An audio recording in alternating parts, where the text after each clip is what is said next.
The economy of war, the armed conflicts, and the goal of one world government. Hello and welcome to the discourse. This has been a tumultuous year for the world as we faced multiple armed struggles at different fronts around the world. Russia and Ukraine have been struggling against each other since February 2014, and in February 2022, Russia launched a full-scale invasion of Ukraine and began occupying more of the country. The Israel-Palestinian conflict began in 1947 and currently there is an ongoing war between the nations. The issues between Armenia and Azerbaijan continue growing while Taiwan seems to be a boiling pot. While the US and NATO armies left Afghanistan, the area is hardly at peace as Pakistan continues to face insurgencies by terrorist groups like TTP. India continues to struggle against the infiltrators through its borders. Yemen, Congo, Sudan, and many other zones are still suffering the war cries. The Second World War ended in 1945, but the war continued. It appears that we live in a perpetual war ground. Common sense suggests that war brings destruction, war hampers progress, productivity, and prosperity, and it brings loss, sorrow, and death. Yet, the war continues, it never stops. However, man is a selfish animal. We always strive for self-interest, progress and prosperity. So why does war continue? Why does it appear as if men are acting against their self-interest? After all, wars are not in our interest. Reasons behind the perpetuality of wars. Wars are fought between armies. Common citizens often remain away from the active areas of wars, battles and insurgencies. However, more than often, common citizens, especially women, do become casualties of wars.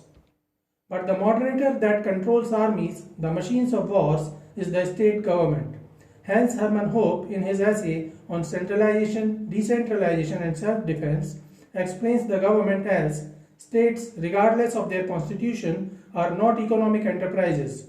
In contrast to the latter, states do not finance themselves by selling products and services to customers who voluntarily pay, but by compulsory levies, taxes collected through the threat and use of violence, and through the paper money they literally create out of thin air.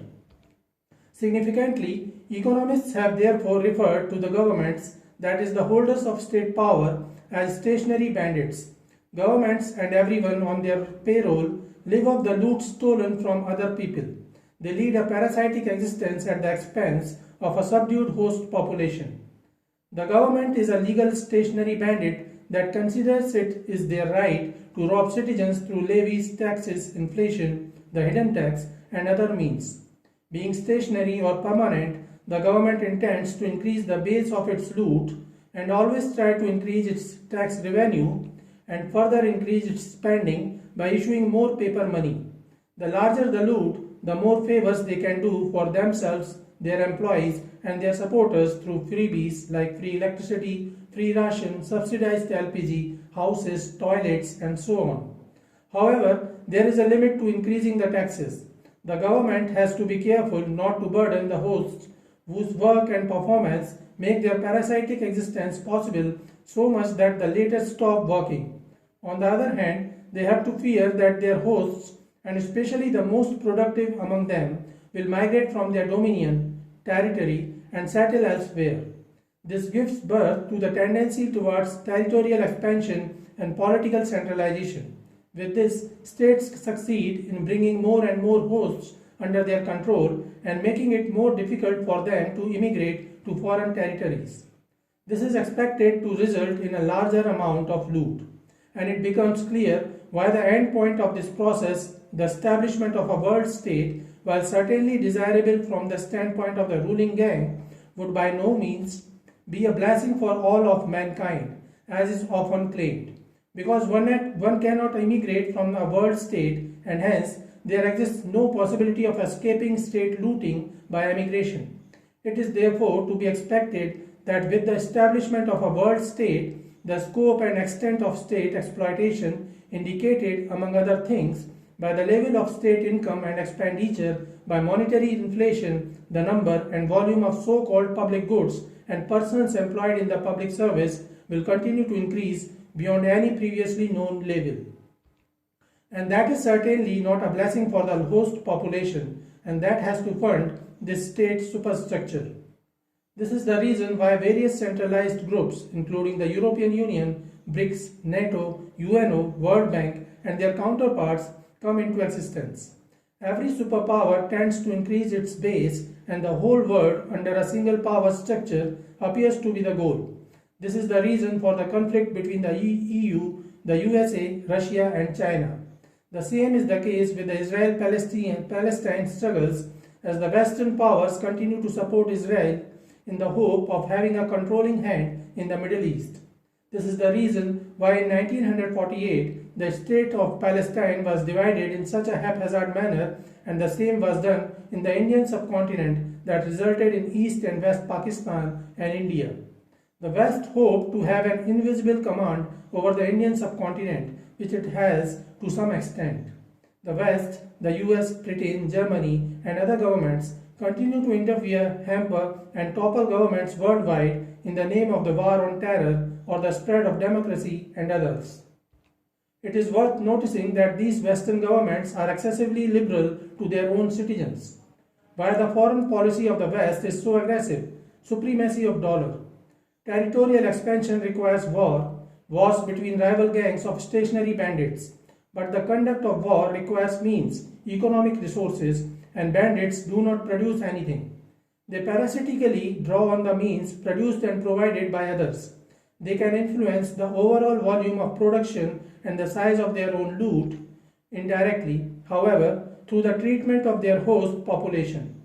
Other things being equal, the more liberal, the less exploitative the ruling gang, the more productive will be the host population, and parasitically drawing on a more productive host population than it is internally liberal gangs that tend to win out in war and drive the centralization process. This is the paradox of imperialism. Internally liberal regimes tend to conduct a more aggressive foreign policy and are the central promoters of imperialism. These imperialist ventures may initially have liberating effects. A relatively more liberal, less exploitative, or more capitalist regime may be exported to a comparatively less liberal society. However, the further the process of imperial expansion and political centralization advances, that is, the closer one gets to the ultimate goal of a one-world government with a global central bank issuing a single universal fiat currency, the less pressure there is on the ruling gang to continue in its former internal liberalism. Internal exploitation, taxation, inflation, and regulation will increase, and economic crisis, stagnation, impoverishment, and decline will result. With the economic failure of political centralization becoming increasingly dramatic, then the opposite tendency towards decentralization gains in strength. The states tend to create and support conflicts and wars because the government believes in military Keynesianism. John Maynard Keynes proposed that government should raise military spending to boost economic growth. Despite the common belief that wars bring destruction, despondency, death, poverty, impoverishment, and overall ruin, the state and the government know that wars are the only means for them to increase their territorial influence, their tax bases, and they will help in boosting the economic growth at the expense of common men. That is why the governments continue to develop and buy lethal weapons, and there remains a race among countries to own the most lethal weapons. About 3% of Indian GDP is spent on education sector. The percentage of education expenditure over total government expenditure indicates the importance of education in the scheme of things before the government.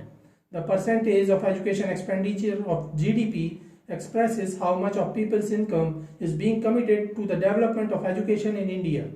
In 2023, India's defense budget was around 13% to 15% of Indian GDP, which expresses the importance of spending on wars. This shows that under the current system of democratic governments, legal robbers controlling the citizens, the game of wars and defense will continue and prosper. Such armed conflicts are obvious and imminent. So this is it for today. We will continue to discuss the ethics of liberty. Please stay connected with the discourse. Thanks and regards.